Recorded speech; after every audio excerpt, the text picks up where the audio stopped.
ചേമ്പുകളും പോളകളും കൊണ്ട് നിറഞ്ഞ ചതുപ്പ് പ്രദേശത്ത് ഒരു ചാക്കുകെട്ട് കിടക്കുന്നത് പോലീസുകാരും കണ്ടു. ചാക്കുകെട്ടിൽ നിന്നും രൂക്ഷഗന്ധം വമിക്കുന്നുണ്ടായിരുന്നു. പോലീസുകാർ നാട്ടുകാർക്കൊപ്പം ആ ചതുപ്പിലേക്ക് ഇറങ്ങി. ചാക്കുകെട്ടിനുള്ളിൽ പുരുഷന്റേതാണോ സ്ത്രീയുടേതാണോ എന്ന് മനസ്സിലാക്കാൻ കഴിയാത്ത രീതിയിലുള്ള രണ്ട് കാലുകളായിരുന്നു. ഒരാളെ കൊലപ്പെടുത്തിയ ശേഷം അയാളുടെ കാലുകൾ വെട്ടിയെടുത്ത് അവിടെ ഉപേക്ഷിച്ചതാണെന്ന് പോലീസിന് ഒറ്റ നോട്ടത്തിൽ തന്നെ മനസ്സിലായി. സംഭവം അറിഞ്ഞ ഉടൻ തന്നെ ഡിവൈഎസ്പിയും ഫോറൻസിക് സംഘവും ഡോഗ് സ്ക്വാഡും സ്ഥലത്തെത്തി. ചാക്കുകെട്ട് മണത്തു നോക്കിയ പോലീസ് നായ തൊട്ടടുത്തുള്ള റോഡ് വരെ പോയെങ്കിലും തുടർന്ന് മുൻപോട്ട് പോകാൻ അതിന് കഴിഞ്ഞില്ല. ഫോറൻസിക് സംഘം ചാക്കിനുള്ളിൽ നിന്ന് ലഭിച്ച കാല് വിശദമായ പരിശോധനയ്ക്ക് വിധേയമാക്കി. ഈ സമയത്ത് നാട്ടുകാരും പോലീസും ചേർന്ന് ആ പ്രദേശമാകെ ഒന്ന് അരിച്ചു പറക്കി. അപ്പോഴാണ് മറ്റൊരു ചാക്കുകെട്ട് പ്രദേശത്ത് വലിച്ചെറിഞ്ഞ നിലയിൽ കിടക്കുന്നത് കണ്ടത്. ചാക്കുകെട്ടഴിച്ച പോലീസ് സംഘവും നാട്ടുകാരും ഒരുപോലെ ഭയന്ന് വിറച്ച് പുറമോട്ട് മാറി. ഷർട്ടും മുണ്ടും ധരിച്ച തലയും കാലുമില്ലാത്ത ഒരു ശരീരമായിരുന്നു ചാക്കിലുണ്ടായിരുന്നത്. ഒരാളെ കൊലപ്പെടുത്തി 3 ഭാഗങ്ങളാക്കി വിവിധ പ്രദേശങ്ങളിലായി വലിച്ചെറിഞ്ഞിരിക്കുകയാണ്. അതിൽ തലയൊഴിച്ചുള്ള ബാക്കി ഭാഗമാണ് പോലീസിന് ലഭിച്ചിരിക്കുന്നത്. കാവിമുണ്ടും നീല ഷർട്ടുമാണ് വേഷം. ഷർട്ടിന്റെ പോക്കറ്റിനുള്ളിൽ 10 രൂപയുണ്ടായിരുന്നു. ചാക്കിനുള്ളിൽ ഒരു ജോഡി ചെരുപ്പും ഉണ്ടായിരുന്നു. ചീഞ്ഞു തുടങ്ങിയ മൃതദേഹത്തിന് 2-3 ദിവസത്തെ പഴക്കവുമുണ്ട്. അതൊരു പുരുഷന്റേതാണെന്ന് തന്നെ വ്യക്തമായി. ബോഡി പോസ്റ്റ്മോർട്ടത്തിന് അയക്കുന്നതിന് മുൻപ് തന്നെ ആ ബോഡിയുടെ നിരവധി ഫോട്ടോസ് പോലീസ് സംഘം ശേഖരിച്ചു. ഇതേ സമയം തന്നെ പ്രദേശത്ത് കൂടി നിന്ന ആളുകളോട് മരണപ്പെട്ട വ്യക്തിയെക്കുറിച്ച് എന്തെങ്കിലും സൂചനയുണ്ടോ എന്നുള്ള കാര്യം പോലീസ് തിരക്കി. ലഭിച്ചിരിക്കുന്നത് തലയില്ലാത്ത മൃതദേഹമായതിനാൽ തന്നെ ഒറ്റനോട്ടത്തിൽ ആർക്കും ഒന്നും പറയാൻ കഴിഞ്ഞില്ല. പെട്ടെന്നാണ് മൃതദേഹത്തിന്റെ ഫോട്ടോസ് പരിശോധിച്ചുകൊണ്ടിരുന്ന പോലീസുകാരന്റെ കണ്ണിൽ ഒരു കാഴ്ചപ്പെടുന്നത്. ഫോട്ടോ കണ്ട് സംശയം തോന്നിയ പോലീസുകാരൻ ഡിവൈഎസ്പിയുടെയും എസ്ഐയുടെയും അടുത്തേക്ക് ഓടിച്ചെന്ന് ഒരു വിവരം പറഞ്ഞു. കൊല്ലപ്പെട്ട വ്യക്തിയുടെ ശരീരത്തിൽ പൊള്ളലേറ്റ ഒരു പാടുണ്ടായിരുന്നു. ആ പാടാകട്ടെ തങ്ങൾക്ക് വളരെ പരിചയമുണ്ടെന്നും പോലീസുകാരൻ പറഞ്ഞു. ഡിവൈഎസ്പി ഉടൻ തന്നെ തൊട്ടടുത്തുള്ള സ്റ്റേഷനുകളിൽ സമീപകാലങ്ങളിലായി റിപ്പോർട്ട് ചെയ്തിട്ടുള്ള മാൻ മിസ്സിംഗ് കേസുകളെക്കുറിച്ച് വിശദമായ ഒരു അന്വേഷണം നടത്തി റിപ്പോർട്ട് സമർപ്പിക്കാൻ നിർദ്ദേശം നൽകി. ഇതേ സമയം തന്നെ ഫോട്ടോ കണ്ട് സംശയം തോന്നിയ പോലീസുകാരൻ അയാൾക്കറിയാവുന്ന മുഴുവൻ കാര്യങ്ങളും ഡിവൈഎസ്പിയോട് പറഞ്ഞു. മൃതദേഹത്തിൽ കാണുന്ന ഇതേ പൊള്ളലുള്ള വ്യക്തിയെ നേരത്തെ ഒരു കേസിൽപ്പെട്ട് പോലീസ് അറസ്റ്റ് ചെയ്തിട്ടുണ്ട്.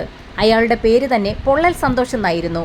നേരത്തെ ഒരു സ്ത്രീയെ ആസിഡ് ഒഴിച്ച് കൊലപ്പെടുത്തിയ കേസിൽ അയാളെ പോലീസ് അറസ്റ്റ് ചെയ്തതാണ്. അന്ന് അയാളെ വിശദമായ പരിശോധനയ്ക്ക് വിധേയമാക്കിയ സമയത്ത് അയാളുടെ ശരീരത്തിലേറ്റ പൊള്ളൽ പോലീസുകാർ കണ്ടിരുന്നു. സന്തോഷിന്റെ നമ്പർ സംഘടിപ്പിച്ച് കോൾ ഡേറ്റ മുഴുവൻ പരിശോധിക്കാനും അയാളുടെ സമീപകാലങ്ങളിലെ ടവർ ലൊക്കേഷനുകൾ ട്രാക്ക് ചെയ്യാനും സൈബർ സെല്ലിന് പോലീസ് നിർദ്ദേശം നൽകി. മൃതദേഹത്തിന്റെ തല ലഭിക്കാത്ത സാഹചര്യത്തിൽ അതും അവിടെ എവിടെയെങ്കിലും ചാക്കിൽ കെട്ടിയ നിലയിൽ വലിച്ചെറിയപ്പെട്ടിട്ടുണ്ടോ എന്നറിയുന്നതിനായി പ്രദേശമാകെ പോലീസ് സംഘം വിശദമായ പരിശോധന നടത്തി. ഇതേ സമയം തന്നെ ഡിവൈഎസ്പിയുടെ നേതൃത്വത്തിൽ ഒരു സംഘം പോലീസുകാർ സന്തോഷിന്റെ വീട്ടിലേക്കും പോകാൻ തീരുമാനിച്ചു. സന്തോഷിന്റെ പേരിൽ നേരത്തെ തന്നെ കേസുകൾ രജിസ്റ്റർ ചെയ്തിട്ടുള്ളതിനാൽ അയാളുടെ അഡ്രസ് തപ്പിയെടുക്കാൻ പോലീസിന് അധികം സമയം വേണ്ടി വന്നില്ല. കഞ്ഞിക്കുഴിയിൽ നിന്നും പുതുപ്പള്ളിയിലേക്ക് പോകുന്ന ഭാഗത്ത് മലങ്കുന്നത്ത് പുന്നപ്പറമ്പിലായിരുന്നു സന്തോഷിന്റെ വീട്. പോലീസ് സംഘം അവിടെ എത്തിയപ്പോൾ സന്തോഷിന്റെ പിതാവ് വീട്ടിലുണ്ടായിരുന്നു. പോലീസ് സംഘം തങ്ങളുടെ കൈവശമുണ്ടായിരുന്ന ഫോട്ടോഗ്രാഫ്സും ഒപ്പം ചാക്കിനുള്ളിൽ നിന്ന് ലഭിച്ച ആ റബ്ബർ ചെരുപ്പും കാണിച്ചപ്പോൾ തന്നെ ഇത് തന്റെ മകൻ സന്തോഷാണെന്ന് ആ പിതാവ് തിരിച്ചറിഞ്ഞു. പോലീസിന്റെ ചോദ്യം ചെയ്യലിൽ 3-4 ദിവസം മുൻപാണ് സന്തോഷിനെ അവസാനമായി കണ്ടതെന്ന് പിതാവ് വ്യക്തമാക്കി. മകനെ കാണാതായിട്ടും എന്തുകൊണ്ടാണ് പോലീസിൽ പരാതി നൽകാഞ്ഞതെന്ന് പോലീസ് ചോദിച്ചപ്പോൾ സന്തോഷിന് ഇടയ്ക്കിടയ്ക്ക് ഇങ്ങനെ പോകുന്ന ശീലമുണ്ടെന്നും 3-4 ദിവസങ്ങൾക്ക് ശേഷം അവൻ തിരികെ വരാറുണ്ടെന്നും അതുകൊണ്ടാണ് താനിതത്ര കാര്യമാക്കാഞ്ഞതെന്നും ആ പിതാവ് വ്യക്തമാക്കി. ക്രിമിനൽ ബാക്ക്ഗ്രൗണ്ട് ഉള്ള സന്തോഷ് പല കൊട്ടേഷനുമായി ബന്ധപ്പെട്ട് ആ വീട്ടിൽ നിന്നും പോകാറുള്ളത് പതിവാണ്. ഇടയ്ക്കൊക്കെ അവൻ ജയിലിലാകാറുമുണ്ട്. 2-3 ദിവസം മുൻപ് വരെ സന്തോഷ് വീട്ടിലുണ്ടായിരുന്നു. വീട്ടിൽ നിന്ന് പോകുന്ന ദിവസം വൈകുന്നേരം സന്തോഷിന്റെ ഫോണിലേക്ക് ഒരു കോൾ വന്നിരുന്നു. അത് അറ്റൻഡ് ചെയ്തത് പിതാവായിരുന്നു. വിളിച്ചത് സന്തോഷുമായി അടുത്ത ബന്ധമുള്ള കുഞ്ഞുമോൾ എന്ന സ്ത്രീ ആയിരുന്നെന്നും കഴിഞ്ഞ ഏതാനും ദിവസങ്ങൾക്ക് മുൻപ് അവർ ഒരുമിച്ച് വീട്ടിലുണ്ടായിരുന്നെന്നും പിതാവ് പോലീസിന് മൊഴി നൽകി. അവർ ഭാര്യയും ഭർത്താവുമാണോ എന്നുള്ളതായിരുന്നു പോലീസിന്റെ അടുത്ത ചോദ്യം. എന്നാൽ അവർ ഭാര്യ ഭർത്താക്കന്മാരല്ല എന്നും എങ്കിലും പലപ്പോഴും ഈ വീട്ടിൽ അവർ ഒരുമിച്ച് താമസിക്കാറുണ്ടായിരുന്നെന്നും പിതാവ് പോലീസിനോട് പറഞ്ഞു. ഈ സമയത്താണ് എസ്ഐയുടെ ഫോണിലേക്ക് സൈബർ സെല്ലിന്റെ ഭാഗത്തു നിന്നും ഒരു കോൾ വന്നത്. സന്തോഷിന്റെ കോൾ ഡേറ്റ വിശദമായി പരിശോധിച്ചപ്പോൾ അയാളുടെ മൊബൈലിലേക്ക് അവസാനമായി വന്നിരിക്കുന്നത് കുഞ്ഞുമോൾ എന്നൊരു സ്ത്രീയുടെ നമ്പറാണെന്ന് സൈബർ സെല്ലിൽ കണ്ടെത്തിയിരിക്കുകയാണ്. കുഞ്ഞുമോളുടെ ഫോൺ ട്രാക്ക് ചെയ്ത സൈബർ സംഘം അവരുടെ ലൊക്കേഷനും പോലീസിന് അയച്ചു കൊടുത്തു. സന്തോഷിന്റെ വീടിരിക്കുന്ന സ്ഥലത്തു നിന്നും 4.5 കിലോമീറ്റർ മാറി മീനടം എന്നുള്ള സ്ഥലത്തെ ടവർ ലൊക്കേഷനിലാണ് നിലവിൽ കുഞ്ഞുമോൾ ഉള്ളത്. ഇതോടൊപ്പം തന്നെ മറ്റൊരു വിവരവും സൈബർ സെൽ പോലീസിന് കൈമാറി. സന്തോഷിന്റെ മൊബൈൽ ഫോണും അവസാനമായി ഉണ്ടായിരുന്നത് മീനടം ടവർ ലൊക്കേഷനിലാണ്. അവിടെ വെച്ച് തന്നെയാണ് അയാളുടെ മൊബൈൽ ഫോണും സ്വിച്ച്ഡ് ഓഫ് ആയിരിക്കുന്നത്. പോലീസ് സംഘം ഉടൻ തന്നെ മീനടത്തേക്ക് പുറപ്പെട്ടു. അവിടെ റബ്ബർ തോട്ടത്താൽ ചുറ്റപ്പെട്ട് ഒറ്റപ്പെട്ട് കിടക്കുന്ന ഒരു വീട്ടിലേക്കാണ് പോലീസ് എത്തിയത്. ഈസ്റ്റ് പോലീസ് സ്റ്റേഷനിലെ പോലീസുകാരും എസ്ഐയും എഎസ്ഐയും അടങ്ങിയ സംഘം ഡിവൈഎസ്പി സജികുമാറിനോടൊപ്പമാണ് അവിടേക്ക് എത്തിയത്. പോലീസ് വാതിൽ തട്ടി വിളിച്ചപ്പോൾ ആ വീട്ടിൽ നിന്നും ഒരു ഭാര്യയും ഭർത്താവുമാണ് പുറത്തേക്ക് ഇറങ്ങി വന്നത്. അവരെ കണ്ട പോലീസുകാർ ഒന്ന് ഞെട്ടി. കാരണം അവരെ നേരത്തെ തന്നെ പോലീസിന് അറിയാമായിരുന്നു. നേരത്തെ തന്നെ പല കേസുകളിലും പ്രതിയാക്കപ്പെട്ട കമ്മൽ വിനോദും കുടുംബവുമായിരുന്നു അത്. ഏതാനും നാളുകൾക്ക് മുൻപ് ഒരർദ്ധരാത്രിയിൽ തന്റെ അച്ഛൻ മരിച്ചുപോയെന്ന് പറഞ്ഞ് കമ്മൽ വിനോദും ഭാര്യയും മക്കളും പോലീസ് സ്റ്റേഷനിലെത്തിയിരുന്നു. മരണവിവരം അറിഞ്ഞ് പോലീസ് സംഘം അവിടേക്ക് എത്തിയപ്പോൾ വിനോദിന്റെ വീടിന്റെ വരാന്തയിൽ മരിച്ചു കിടക്കുന്ന അച്ഛനെയാണ് കണ്ടത്. അയാളുടെ കാലിൽ നിന്നും രക്തം ഒഴുകുന്നുണ്ടായിരുന്നു. തുടർന്ന് മൃതദേഹം പോസ്റ്റ്മോർട്ടം നടപടികൾക്കായി കോട്ടയം മെഡിക്കൽ കോളേജിലേക്ക് ഷിഫ്റ്റ് ചെയ്യുകയും ചെയ്തു. അന്നത്തെ പോസ്റ്റ്മോർട്ടം റിപ്പോർട്ട് തീർത്തും ഞെട്ടിക്കുന്നതായിരുന്നു. വിനോദിന്റെ അച്ഛൻ മരണപ്പെടുന്നതിന് മുൻപായി അയാളുടെ വയറ്റിൽ ശക്തമായ ചവിട്ടേറ്റിട്ടുണ്ട്. ശക്തമായ ചവിട്ടേറ്റ് ആന്തരികാവയവങ്ങൾ തകർന്നാണ് അയാൾ മരിച്ചിരിക്കുന്നത്. സംഭവത്തിൽ വിനോദിനെ പോലീസ് കസ്റ്റഡിയിലെടുത്ത് ചോദ്യം ചെയ്തപ്പോൾ അയാൾ കുറ്റം സമ്മതിച്ചു. അങ്ങനെ അയാളെ കോടതിയിൽ ഹാജരാക്കുകയും ചെയ്തു. അന്ന് സാക്ഷികളായി വിനോദിന്റെ ഭാര്യ കുഞ്ഞുമോളും മക്കളുമായിരുന്നു ഉണ്ടായിരുന്നത്. എന്നാൽ അവർ കോടതിയിൽ മൊഴിമാറ്റി പറഞ്ഞതോടുകൂടി ആ കേസിൽ നിന്നും വിനോദ് രക്ഷപ്പെടുകയായിരുന്നു. നേരത്തെ ഇരിഞ്ഞാൽ പാലത്തിന് സമീപം ഒരു കുടിൽ കെട്ടി താമസിക്കുകയായിരുന്ന വിനോദും കുടുംബവും നാട്ടുകാർക്ക് എന്ന് ശല്യമായിരുന്നു. നാട്ടുകാരുടെ പരാതിയെ തുടർന്ന് പോലീസ് സംഘം തന്നെയായിരുന്നു അവരെ അവിടെ നിന്നും കുടിയൊഴിപ്പിച്ചത്. അങ്ങനെയാണ് ഇപ്പോൾ താമസിക്കുന്ന മീനടത്തേക്ക് അവർ മാറിയത്. കമ്മൽ വിനോദിന്റെ ഏകദേശ ചരിത്രം ഡിവൈഎസ്പിക്കും സംഘത്തിനും മനസ്സിലായി. കുഞ്ഞുമോളെ ചോദ്യം ചെയ്ത പോലീസുകാർ സന്തോഷിനെ പരിചയമുണ്ടോ എന്ന് ചോദിച്ചപ്പോൾ തന്നെ അവൾക്ക് അയാളെ അറിയാമെന്നും തന്റെ ഭർത്താവ് വിനോദിന്റെ സുഹൃത്താണ് സന്തോഷ് എന്നും കുഞ്ഞുമോൾ പോലീസിന് മൊഴി നൽകി. എന്നാൽ കുഞ്ഞുമോൾക്ക് സന്തോഷുമായി എന്തെങ്കിലും ബന്ധമുണ്ടോ എന്നുള്ള പോലീസിന്റെ ചോദ്യത്തിന് കുഞ്ഞുമോൾ തലകുനിച്ചു. ആ തലകുനിക്കൽ തന്നെ അവർ തമ്മിലുള്ള ബന്ധം ഉറപ്പിക്കുന്ന തരത്തിലായിരുന്നു. സന്തോഷിനൊപ്പം അയാളുടെ വീട്ടിൽ കുഞ്ഞുമോൾ താമസിച്ചിട്ടുണ്ടോ എന്നുള്ളതായിരുന്നു പോലീസിന്റെ അടുത്ത ചോദ്യം. തന്റെ ഭർത്താവ് വിനോദ് ജയിലിലായിരുന്ന സമയത്ത് വീട്ടിൽ ആളില്ലാത്തതിനാൽ കുറച്ചുകാലം താൻ സന്തോഷിനൊപ്പം താമസിച്ചിട്ടുണ്ടെന്ന് കുഞ്ഞുമോൾ മറുപടിയും നൽകി. സംഭവം നടന്ന ദിവസവും സന്തോഷിന്റെ ഫോണിലേക്ക് കുഞ്ഞുമോളുടെ കോൾ വന്നിട്ടുണ്ടല്ലോ എന്ന് പോലീസ് ചോദിച്ചപ്പോൾ അന്ന് മാത്രമല്ല പല ദിവസങ്ങളിലും താൻ സന്തോഷിനെ വിളിക്കാറുണ്ടായിരുന്നു എന്ന് അവൾ വ്യക്തമാക്കി. പോലീസ് സംഘം ഉടൻ തന്നെ വിനോദിനെയും ചോദ്യം ചെയ്തു. അവസാനമായി സന്തോഷിനെ എന്നാണ് കണ്ടതെന്ന് ചോദിച്ചപ്പോൾ വിനോദ് സന്തോഷിനെ കണ്ടിട്ട് കുറേയേറെ നാളുകളായെന്നും നേരത്തെ ജയിലിൽ അവർ ഒരുമിച്ചായിരുന്നെന്നും എന്നാൽ സന്തോഷ് നേരത്തെ തന്നെ പുറത്തിറങ്ങിയതിനാൽ അവനെ കുറെ നാളുകൾക്ക് ശേഷം ഇടയ്ക്ക് എപ്പോഴോ ആയിരുന്നു കണ്ടതെന്നും അയാൾ പോലീസിന് മൊഴി നൽകി. ഇപ്പോൾ എന്തിനാണ് സന്തോഷിനെ കുറിച്ച് അന്വേഷിക്കുന്നതെന്ന് വിനോദ് പോലീസുകാരോട് ചോദിച്ചു. അതൊക്കെ വിശദമായി തന്നെ പറയാമെന്ന് പറഞ്ഞുകൊണ്ട് പോലീസ് സംഘം കുഞ്ഞുമോളെയും വിനോദിനെയും പോലീസ് ജീപ്പിനുള്ളിലേക്ക് കയറ്റി. അപ്പോഴും തങ്ങളെ എന്തിനാണ് കൊണ്ടുപോകുന്നതെന്ന് അവർ ചോദിക്കുന്നുണ്ടായിരുന്നു. ഈസ്റ്റ് പോലീസ് സ്റ്റേഷനിലെത്തിച്ച് രണ്ടുപേരെയും വിശദമായി ചോദ്യം ചെയ്യൽ ആരംഭിച്ചു. എന്നാൽ അവർ രണ്ടുപേരും പറഞ്ഞ മൊഴിയിൽ തന്നെ ഉറച്ചു നിന്നു. വിനോദ് കുറെ നാളുകളായി സന്തോഷിനെ കണ്ടിട്ടേയില്ല എന്നാണ് പറഞ്ഞത്. എന്നാൽ കുഞ്ഞുമോളാകട്ടെ സന്തോഷിനെ ഇടയ്ക്കൊക്കെ വിളിക്കാറുണ്ടായിരുന്നെന്നും അതിൽ കവിഞ്ഞ് യാതൊരു ബന്ധവും അവർ തമ്മിൽ ഇല്ല എന്നും വ്യക്തമാക്കി. ഇരുവരും തങ്ങൾക്കൊന്നും അറിയില്ല എന്ന മൊഴിയിൽ ഉറച്ചു നിന്നതോടുകൂടി കുഞ്ഞുമോളെ മറ്റൊരു മുറിയിലേക്ക് കൊണ്ടുപോയി ചോദ്യം ചെയ്യാൻ പോലീസ് സംഘം തീരുമാനിച്ചു. വിനോദിനെ ചോദ്യം ചെയ്ത ഡിവൈഎസ്പി സാജു വർഗീസ് സന്തോഷിനെ നീ കൊന്നു എന്ന് ഞങ്ങൾക്ക് മനസ്സിലായി എന്ന് അയാളോട് പറഞ്ഞു. എപ്പോൾ, എവിടെ, എങ്ങനെ ഈ 3 ചോദ്യങ്ങൾക്ക് മാത്രം ഇനി ഉത്തരം നൽകിയാൽ മതിയെന്ന് വിനോദിനോട് പറഞ്ഞതും സന്തോഷ് തന്റെ കൂട്ടുകാരനാണെന്നും അവനെ താൻ ഒന്നും ചെയ്തിട്ടില്ല എന്നും അവനെ കണ്ടിട്ട് തന്നെ കുറെ നാളായെന്നും പോലീസിനോട് ആവർത്തിച്ചുകൊണ്ടേയിരുന്നു. പോലീസ് എത്ര ചോദ്യം ചെയ്തിട്ടും വിനോദ് അയാൾ പറഞ്ഞതിൽ തന്നെ ഉറച്ചു നിന്നു. വിനോദിൽ നിന്നും ഒന്നും കിട്ടില്ല എന്ന് മനസ്സിലാക്കിയ ഡിവൈഎസ്പി സംഘവും കുഞ്ഞുമോളെ ചോദ്യം ചെയ്യാൻ തീരുമാനിച്ചു. കുഞ്ഞുമോളെ ചോദ്യം ചെയ്തെങ്കിലും അവളും പറഞ്ഞതിൽ തന്നെ ഉറച്ചു നിൽക്കുകയായിരുന്നു. ഈ സമയത്താണ് SI അനിൽ വർഗീസ് കുഞ്ഞുമോളെ ചോദ്യം ചെയ്യുന്ന മുറിയിലേക്ക് വന്ന് വിനോദ് എല്ലാ കുറ്റങ്ങളും സമ്മതിച്ചു എന്ന് ഡിവൈഎസ്പിയോട് പറഞ്ഞത്.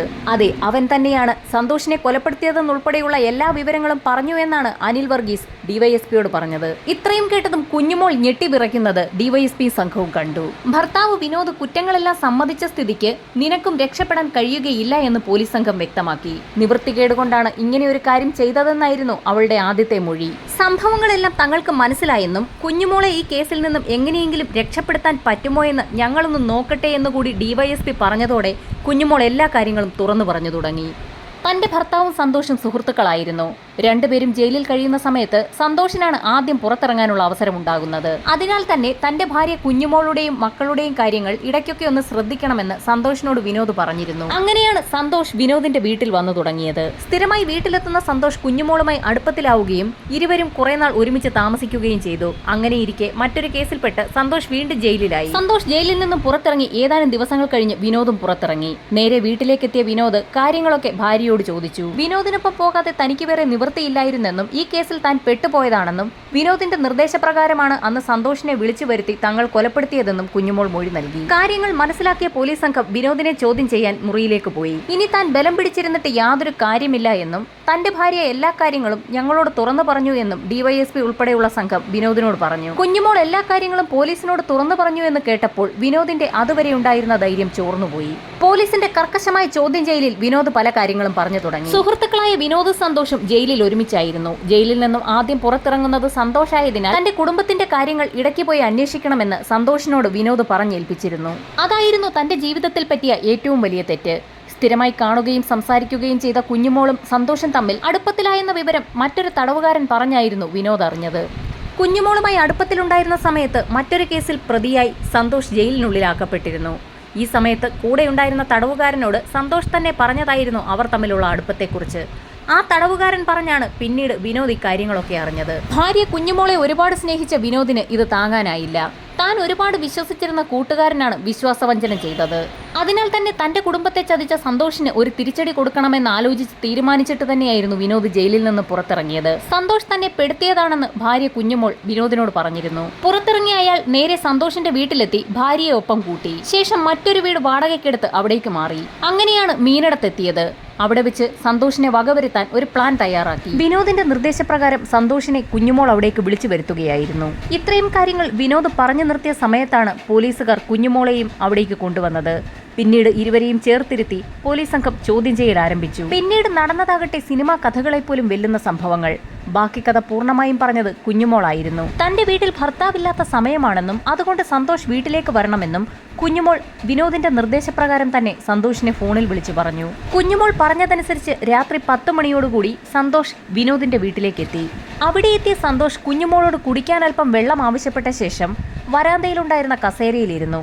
ഈ സമയത്താണ് ഇരുട്ടിന്റെ മറവ് പിടിച്ച് കയ്യിലൊരു ലിവറുമായി എത്തി വിനോദ് സന്തോഷിനെ അടിച്ചു വീഴ്ത്തുന്നത്. കുഞ്ഞുമോൾ വെള്ളവുമായി എത്തിയപ്പോഴേക്കും ഭർത്താവ് വിനോദ് സന്തോഷിന്റെ തല അടിച്ച് ചിതറിച്ചിരുന്നു. സന്തോഷിന്റെ മരണമുറപ്പിച്ച ഇരുവരും അയാളുടെ ശരീരം വീടിന് പുറകിലേക്ക് കൊണ്ടുപോയി 3 ഭാഗങ്ങളായി മുറിച്ച് 3 കവറുകളിലാക്കി. മൃതദേഹം ഓട്ടോയിൽ കയറ്റി ദൂരെ എവിടെയെങ്കിലും കൊണ്ടുപോയി കളയാനായിരുന്നു പ്ലാൻ. മുണ്ട് ഷർട്ടും ധരിച്ച ശരീരഭാഗം ഒരു കവറിലും കാലുകൾ മറ്റൊരു കവറിലുമാക്കി. ആ 2 കവറുകളും ഓട്ടോയുടെ ഡിക്കിയിലേക്ക് വെച്ചു. തല കവറിലാക്കി അതിലൊരു കല്ലും വെച്ച് കെട്ടി കുഞ്ഞുമോളുടെ മടിയിലേക്ക് വെച്ചു കൊടുത്തു. പൂണ്ടൂർന്നതിൽ വലിച്ചെറിയാനായിരുന്നു പ്ലാൻ. എന്നാൽ മാങ്ങാനത്ത് മന്ദിരം ബ്രിഡ്ജിന് സമീപം എത്തിയപ്പോൾ ഓട്ടോ നിന്നുപോയി.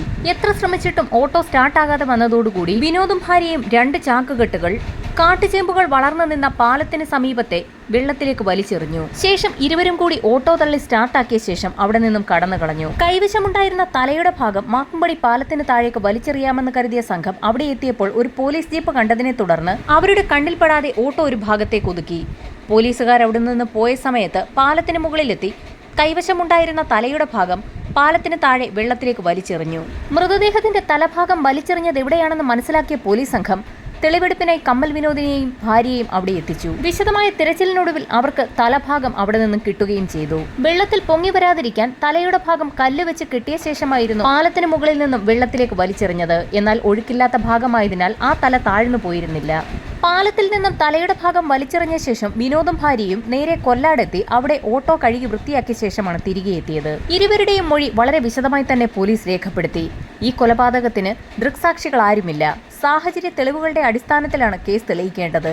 വിനോദിന്റെ അച്ഛന്റെ കൊലപാതക കേസിലും പ്രോസിക്യൂഷൻ വളരെ ശക്തമായി വാദിച്ചെങ്കിൽ പോലും സാഹചര്യ തെളിവുകളുടെ അഭാവത്തിലായിരുന്നു അന്ന് വിനോദ് രക്ഷപ്പെട്ടത്. ഈ കേസിലും അതേ അബദ്ധം ആവർത്തിക്കാതിരിക്കാൻ പോലീസ് കൃത്യമായി തെളിവെടുപ്പ് നടത്താൻ തീരുമാനിച്ചു. വിനോദും ഭാര്യയും പറഞ്ഞതനുസരിച്ച് അവരുടെ വീട്ടിൽ വെച്ചാണ് സന്തോഷ് കൊല്ലപ്പെട്ടതെങ്കിൽ അത് തെളിയിക്കുന്നതിനായി ആ വീട്ടിൽ നിന്നും കൃത്യമായ തെളിവുകൾ കണ്ടെത്തണം. തെളിവുകൾ കണ്ടെത്തുന്നതിന്റെ ഭാഗമായി പോലീസ് സംഘവും ഫോറൻസിക് വിഭാഗവും വിനോദിന്റെ വീട്ടിലെത്തി തെളിവെടുപ്പ് ആരംഭിച്ചു. ആ വീടിനകവും പരിസരവുമൊക്കെ പരിശോധിച്ച പോലീസ് സംഘം ഞെട്ടിപ്പോയി.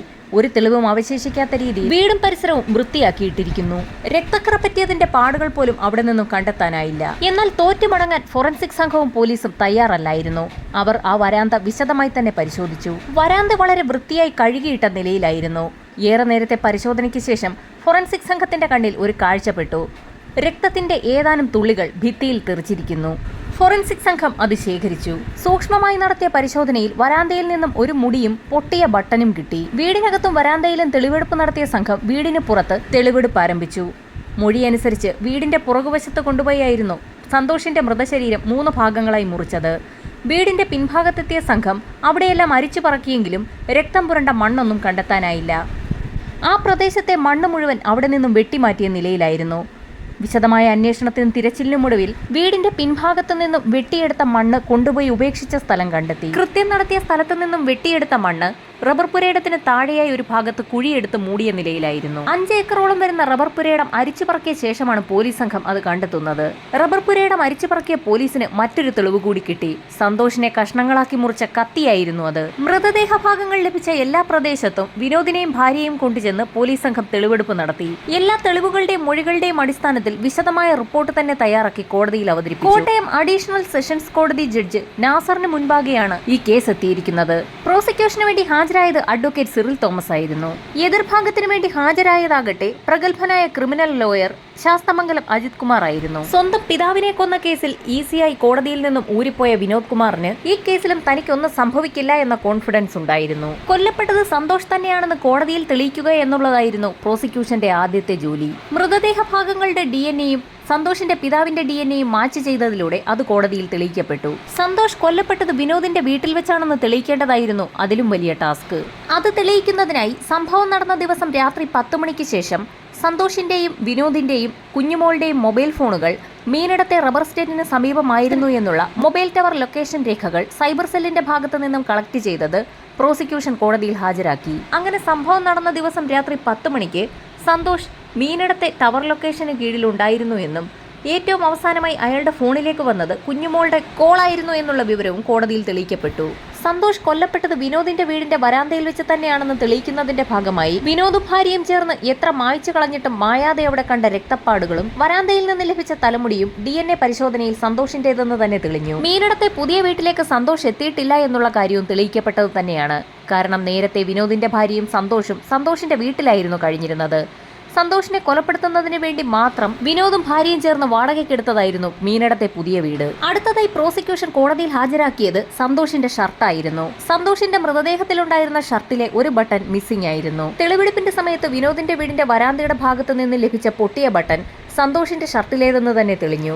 മൃതദേഹം വെട്ടിമുറിക്കാനായി ഉപയോഗിച്ചതെന്ന് കരുതപ്പെടുന്ന കത്തി പോലീസ് സംഭവ സ്ഥലത്തു നിന്നും കണ്ടെത്തിയിരുന്നു. എന്നാൽ ആ കത്തി ഉപയോഗിച്ച് ഒരു കോഴിയെ പോലും കൊല്ലാനാവില്ല എന്ന് പ്രതിഭാഗം ആവർത്തിച്ച് പറഞ്ഞെങ്കിലും ക്രിമിനൽ പശ്ചാത്തലമുള്ള എക്സ്പേർട്ടായ ഒരാളിന് ഈ കത്തി തന്നെ ധാരാളമെന്ന് പോലീസ് സർജനായ ഡോക്ടർ ജെയിംസ് കുട്ടി കോടതിയിൽ വ്യക്തമായി പ്രൂവ് ചെയ്തു. അക്കാര്യം പ്രൂവ് ചെയ്യാൻ കഴിയാതെ വന്നിരുന്നെങ്കിൽ ഒരുപക്ഷെ സംശയത്തിന്റെ ആനുകൂല്യത്തോടുകൂടി വിനോദ് കുമാറും ഭാര്യയും രക്ഷപ്പെട്ടേനെ. മൃതശരീരം വെട്ടിമുറിക്കാൻ ഉപയോഗിച്ച കത്തിയിലെ ഫിംഗർ പ്രിന്റിനെ കുറിച്ച് പ്രോസിക്യൂഷനോട് കോടതി ചോദിച്ചെങ്കിലും സന്തോഷിന്റെ ശരീരം വെട്ടിമുറിച്ചതിനു ശേഷം വിനോദും ഭാര്യയും ഫിംഗർ പ്രിന്റുകൾ കത്തിയിൽ അവശേഷിക്കാതിരിക്കുന്നതിനായി പണ്ടെന്നോ ആരോ പറഞ്ഞു കേട്ട അറിവനുസരിച്ച് കത്തി ചാണകത്തിൽ പൂഴ്ത്തി വെച്ചിരിക്കുകയായിരുന്നു. കുറച്ചു ദിവസം ചാണകത്തിൽ പൂഴ്ത്തി വെച്ചു കഴിഞ്ഞാൽ കത്തിയിലെ ഫിംഗർ പ്രിന്റ് മാഞ്ഞു പോകുമെന്നായിരുന്നു അവരുടെ അറിവ്. ചാണകത്തിൽ കുത്തിവെച്ച നിലയിൽ തന്നെയായിരുന്നു പോലീസ് സംഘം പറമ്പിൽ നിന്നും കത്തി കണ്ടെത്തിയതും. വിനോദിന്റെ വീടിന്റെ പുറകുവശത്തു നിന്നും വെട്ടിമാറ്റിയ നിലയിൽ കണ്ടെത്തിയ മണ്ണിൽ നിന്നും സന്തോഷിന്റെ DNA കണ്ടെത്തിയിരുന്നു. അതും കോടതിയിൽ തെളിയിക്കപ്പെട്ടു. കേസിന്റെ എല്ലാ വശങ്ങളും വിശദമായി കേട്ട കോടതി തെളിവ് നശിപ്പിച്ചതിന്റെ ഭാഗമായി കുഞ്ഞുമോൾക്ക് 2 വർഷത്തെ തടവും വിനോദിന് 5 വർഷത്തെ തടവും വിധിച്ചു. അതിനു പുറമെ 2 പേർക്കും ജീവപര്യന്തം തടവ് ശിക്ഷയും ഏതാനും ദിവസങ്ങൾക്ക് മുൻപ് സെഷൻസ് കോടതി ജഡ്ജി വിധിച്ചു. ഇതിനു പുറമെ 2 പേരും 5 ലക്ഷം രൂപ സന്തോഷിന്റെ കുടുംബത്തിന് നൽകണമെന്നും കോടതി വിധിയുണ്ടായി. ഈ വിധിക്ക് മേലെയുള്ള അപ്പീലുകൾ വരും ദിവസങ്ങളിൽ തന്നെ കോടതിയിൽ ഉണ്ടാകും. സംഭവം നടന്ന് 24 മണിക്കൂറിനകം പ്രതികളെ തെളിവ് സഹിതം പിടികൂടിയ പോലീസിന് കോടതിയുടെ പ്രത്യേക പ്രശംസയും ലഭിച്ചു.